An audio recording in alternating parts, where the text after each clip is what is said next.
आप सभी को मेरा नमस्कार। मैं प्रोफेसर प्रीति राठौर डीबीएस कॉलेज कानपुर से हूँ।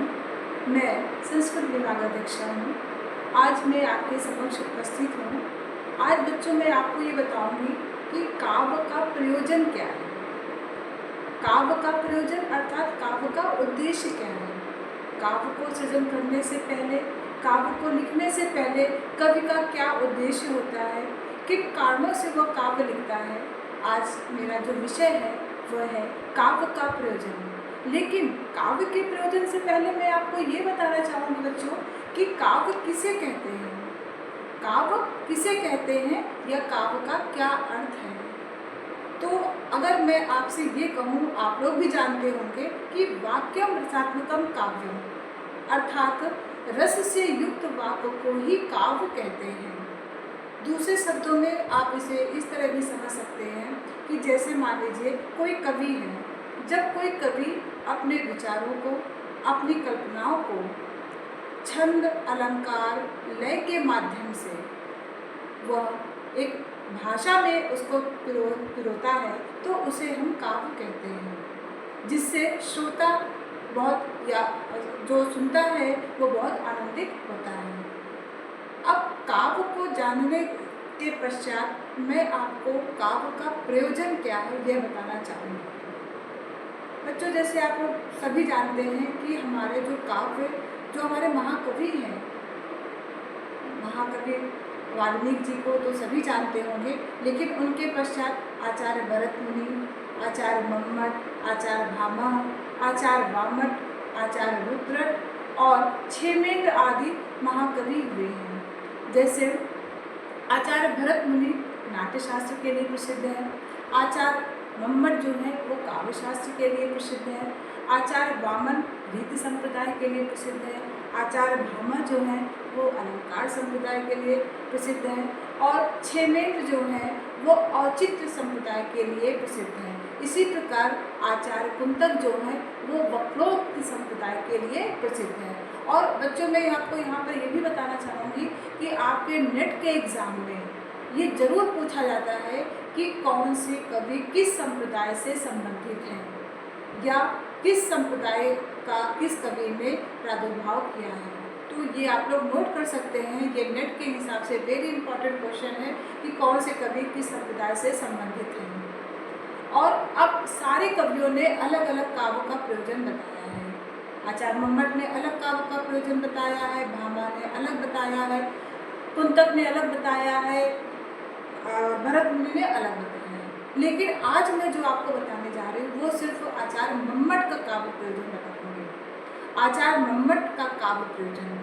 बच्चों काव्य का प्रयोजन, क्योंकि इस संसार में काम छोटा हो या बड़ा हो, सभी का कोई ना कोई उद्देश्य होता है। जैसे आप लोग ये प्रतियोगी परीक्षाओं की तैयारी करते हैं तो आप लोगों का भी कोई उद्देश्य होता है कि हम इस परीक्षा में उत्तीर्ण हों, यही तो आपका उद्देश्य होता है। तो इसके लिए हमें क्या करना पड़ता है, हमें बहुत सारे कार्य करने पड़ते हैं, तभी तो अपने उद्देश्य की सफलता हमें मिलती है।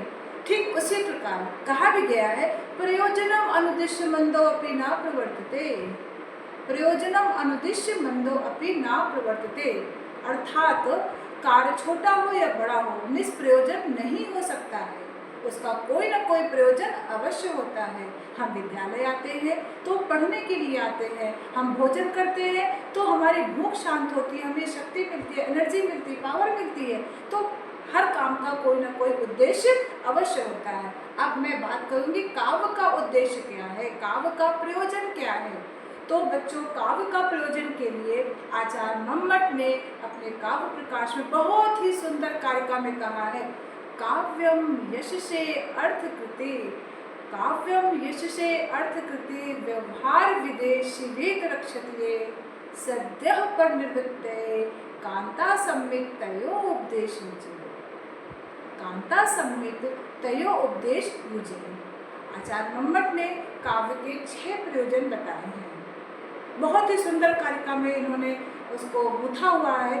बाकी कवियों ने जो काव्य का प्रयोजन बताया है, किसी में उन्होंने चतुर्वर्ग के फल की प्राप्ति को बताया है, किसी में उन्होंने कीर्ति की प्राप्ति को बताया, किसी में प्रीति की प्राप्ति को बताया है, लेकिन आचार्य मम्मट ने बहुत ही सुंदर शब्दों में सारे कवियों को की बातों को समावेश करते हुए, सारी कवियों की बातों को गूंथते हुए उन्होंने बहुत ही सुंदर कारिका तैयार की है और कहा है काव्यम यश से। सबसे पहले देखिए उन्होंने यश को रखा है, काव्यम यश से, अर्थात काव्य को लिखने से, यानी कवि जब काव्य की रचना करता है तो उससे उसे यश की प्राप्ति होती है। ठीक है, जैसे उदाहरण देखिए, जैसे महाकवि कालिदास जी हैं, महाकवि कालिदास जी ने काव्य की रचना की, उन्होंने अभिज्ञान शाकुंतलम, रघुवंशम, बहुत से रघुवंशम, मेघदूतम आदि बहुत से कवियों की काव्यों की रचना उन्होंने की है। तो इससे उनको क्या यश की प्राप्ति हुई है, इस संसार में उन्हें यश मिला है। और सबसे जो श्रेष्ठ प्रयोजन है वो यश की प्राप्ति माना गया है। इसीलिए आचार्य मम्मट ने सबसे पहले कहा है काव्यम यश से, अर्थात काव्य को लिखने से या पढ़ने से। देखिए यहाँ पर मैं एक चीज़ आप लोगों को क्लियर कर देना चाहती हूँ कि केवल काव्य को लिखने वाले कवि से ही मेरा मतलब यहाँ पे नहीं है, श्रोतागणों से भी मतलब है, जो सुनते हैं, पढ़ते हैं। लिखने वाले तो कवि हैं, लेकिन जो पढ़ते हैं, लिखते हैं, उनको भी काव्य से यश की प्राप्ति होती है। तो आप लोग पहला पॉइंट, जो काव्य के 6 प्रयोजन हैं, उनमें से सबसे पहला जो पॉइंट है वह है यश की प्राप्ति। सबको समझ में आ गया? ठीक है। अब दूसरा जो है काव्य का जो दूसरा प्रयोजन है वो है अर्थकृते। अर्थकृते मीन्स धन की प्राप्ति, धन की प्राप्ति या अर्थ की प्राप्ति। अब आप सभी जानते हैं कि जब हम कोई पुस्तक या कोई रचना का सृजन करते हैं तो हमें उसके बदले बहुत सारा धन की प्राप्ति हमें होती है ना। और आप ये भी जानते होंगे कि संस्कृत में जो राजा हर्ष है, उन्होंने रत्नावली के जो मूल लेखक हैं, रत्नावली नाटिका जो आप लोग के कोर्स में भी चलती रही है, उसके जो मूल लेखक है वो है कवि धावक। कवि धावक ने उसकी रचना की, लेकिन उन्होंने उस काव्य को हर्ष के नाम कर दिया और राजा हर्ष ने उसके बदले बहुत सारा अर्थ यानी कि धन उनको दिया। तो इस प्रकार काव्य की रचना करने से हमें अर्थ की प्राप्ति भी होती है। ठीक। अब आप तीसरा पॉइंट जो है वो है व्यवहार विदे। काव्यम यश से अर्थकृते व्यवहार विदे। तीसरी जो उसका प्रयोजन है तीसरा वो है व्यवहार विदे, अर्थात लोक व्यवहार का ज्ञान। लोक व्यवहार का ज्ञान मैं आपको यहाँ बताना चाहूँगी कि जब कोई कवि किसी काव्य की रचना करता है तो उसके पहले वो विभिन्न पुस्तकों को, ग्रंथों को पढ़ता है और पढ़ने के बाद वो ये समझता है कि किसका किसके साथ व्यवहार होना चाहिए, कैसा व्यवहार होना चाहिए। एक राजा का व्यवहार अपनी प्रजा के साथ कैसा होना चाहिए, एक पिता का व्यवहार अपने पुत्र के साथ कैसा होना चाहिए, पुत्र का व्यवहार अपने पिता के साथ कैसा होना चाहिए, मित्र का मित्र के साथ कैसा व्यवहार होना चाहिए, माता का पुत्र के साथ या पुत्र का माता के साथ कैसा व्यवहार होना चाहिए, या समाज में आम आदमी के साथ हमारा कैसा व्यवहार होना चाहिए। यह तभी हमें पता चलेगा जब हम विभिन्न ग्रंथों को पढ़ते हैं और पढ़ने के बाद इस निष्कर्ष पर पहुंचते हैं कि हमें कैसा व्यवहार करना चाहिए और उसको हम लिखते हैं तो हमें लोक व्यवहार का ज्ञान प्राप्त हो जाता है। ठीक है, आपको मेरी बात समझ में सबको आ रही होगी। मुझे उम्मीद है कि आपको मेरा पढ़ाया हुआ समझ में आ रहा होगा। तीसरा प्रयोजन आपका हुआ लोक व्यवहार का ज्ञान। अब इसके पश्चात आता है शिवेतरक्षते। शिवेतरक्षते अर्थात अमंगल का नाशक। काव्य को लिखने से या काव्य का पढ़ने से अमंगल का नाश होता है।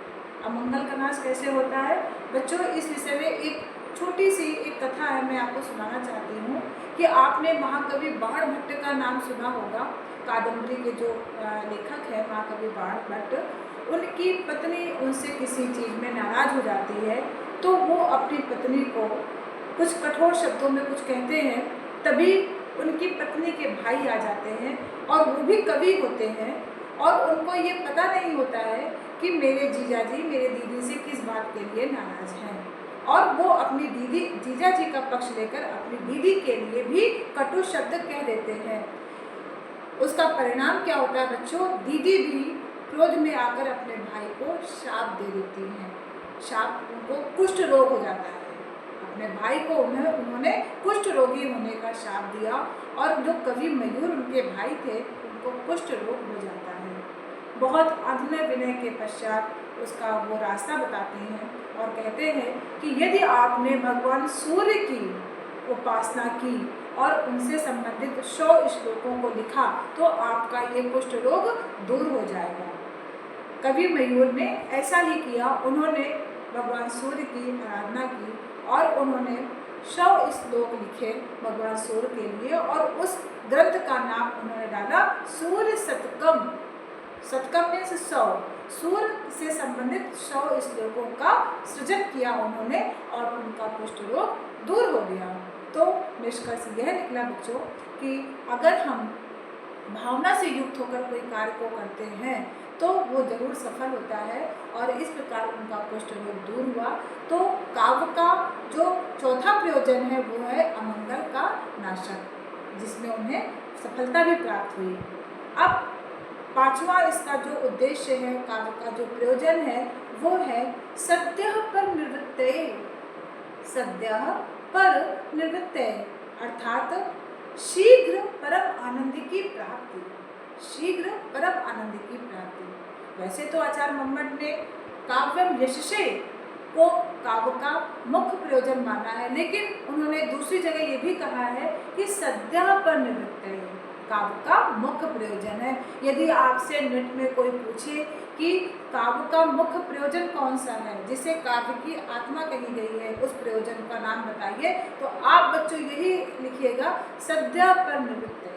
सद्यः मतलब शीघ्र, सद्यः का अर्थ क्या हुआ? शीघ्र परम आनंद की प्राप्ति, ब्रह्मानंद की प्राप्ति।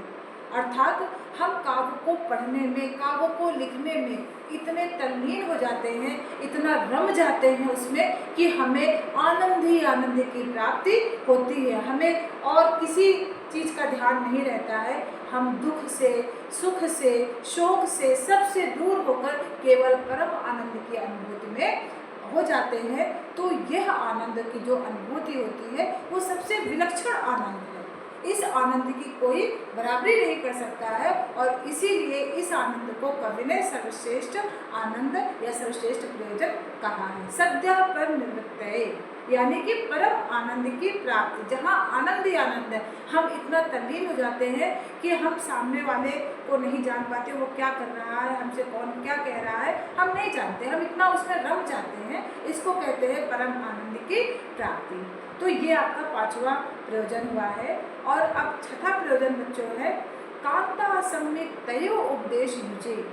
कांता सम्मित तयो उपदेश युजे अर्थात यहाँ पर आचार्य मम्मट ने 3 प्रकार के उपदेश बताए हैं। कांता सम्मित तयो उपदेश युजे 3 प्रकार के उपदेश बताए हैं। पहला प्रभु सम्मित उपदेश, दूसरा मित्र सम्मित उपदेश और तीसरा कांता सम्मित उपदेश।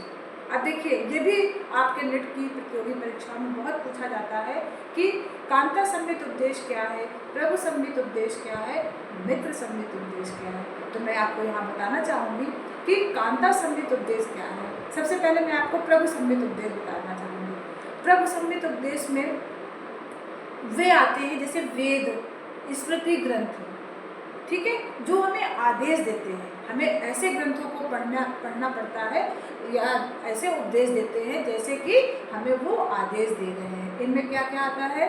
आपके वेदों से संबंधित समस्त वेद आ जाते हैं, श्रुति आ जाते हैं।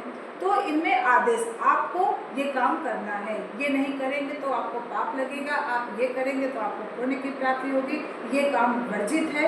इस तरह के जो आदेश होते हैं उन्हें कहते हैं प्रभु सम्मित उपदेश, ठीक है। फिर मित्र सम्मित उपदेश। मित्र सम्मित उपदेश, देखिए प्रभु सम्मित उपदेश में हमें ये मौका नहीं होता कि वो हमें बता रहे हैं कि आप करो या ना करो, नहीं, आपको आदेश दे दिया गया, आपको करना है, आप नहीं करेंगे तो आपको ये दंड मिलेगा, आपको इस तरह दंड का भोगना पड़ेगा, ठीक है। लेकिन मित्र सम्मित उपदेश में आपके पुराण आते हैं, इतिहास पुराण आदि आता है। इसमें बच्चों क्या होता है कि जैसे मित्र आपको कोई बात समझाता है कि आप तुम यार ये तुम काम कर लो, ये तुम्हारे ऊपर है कि तुमको करना है कि नहीं करना। वो बार बार नहीं कहेगा तुमसे, एक बार उसने कह दिया, अच्छे से समझा दिया, उसमें आपको छूट रहती है। आपकी स्वेच्छा पर निर्भर है कि आपको उसे करना है अथवा नहीं करना है। तो ये हो गया मित्र सम्मित उपदेश। प्रभु सम्मित उपदेश में आदेश होता है, मित्र सम्मित उपदेश में सलाह होती है, और कांता सम्मित उपदेश, कांता मीन्स पत्नी, यानी पत्नी जो उपदेश करती है वो उस उपदेश को आचार्य मम्मट ने यहाँ पर बताया है। कांता सम्मित तयो उपदेश यूजे, अर्थात जो काव्य होता है वो पत्नी के समान होता है, पत्नी के उपदेश के समान होता है। जिस तरह पत्नी कहती है अपने पति को कि यह बात बुरी है, आप इसको मत करिए, अगर पति उस बात को फिर करता है तो पत्नी दूसरे दिन फिर मना करती है कि आप इस काम को मत करिए। तो इस बार जो बार बार जैसे पत्नी कहती पति से, उसी तरह ठीक उसी तरह काव्य भी श्रोता से, वक्ता से जो लिखता है उससे बार बार जो उसका सृजन करता है उससे बार बार यही कहता है कि ये काम मत करो। जैसे पत्नी कहती है रामादिवद्यर्तितव्यम न रावणादिवत्, रामादिवद्यर्तितव्यम न रावणादिवत्, अर्थात हमें रावण के समान आचरण नहीं करना चाहिए, हमें किसके समान आचरण करना चाहिए, राम के समान आचरण करना चाहिए। और ये बात कौन समझाता है, ये पत्नी समझाती है कि इसी तरह कोई भी बात हो वो पति का हित चाहती है, इसलिए वो बार बार उन्हें अच्छे कामों के लिए प्रयासरत करती है। तो हमारा काव्य भी इसी तरह ठीक इसी तरह होता है। तो ये बच्चों आपका छठा प्रयोजन हो गया, कांता सम्मित तयो उपदेश यूजे। अब देखिए आचार्य मम्मट ने सारी चीज़ों को एक कारिका में बड़े ही सुंदर शब्दों में पिरो दिया है, और कितना सुंदर शब्दों में कहा है, काव्यम यशसे अर्थ कृते, काव्यम यशसे अर्थ कृते व्यवहार विदे शिवेत रक्षते सत्या पर निवृत्ते कांता सम्मित तयो उपदेश यूजे। बहुत ही सुंदर शब्दों में उन्होंने कहा कि उनका काव्य प्रयोजन ऐसा काव्य प्रयोजन है जिसमें सारी चीज़ें समाहित हो जाती हैं, और इसीलिए उनको एक समन्वयवादी कवि कहा गया है। आचार्य मम्मट को आचार्य मम्मट को आप लोगों ने पढ़ा होगा, मेरे तो बहुत ही प्रिय कवि हैं और काव्य प्रकाश मेरी बहुत ही प्रिय पुस्तक है, और मुझे उम्मीद है कि आप लोगों को मेरा पढ़ाया हुआ समझ में आया होगा। मैं अगला लेक्चर आप लोगों के समक्ष लेकर उपस्थित होती हैं। सभी को मेरा नमस्कार।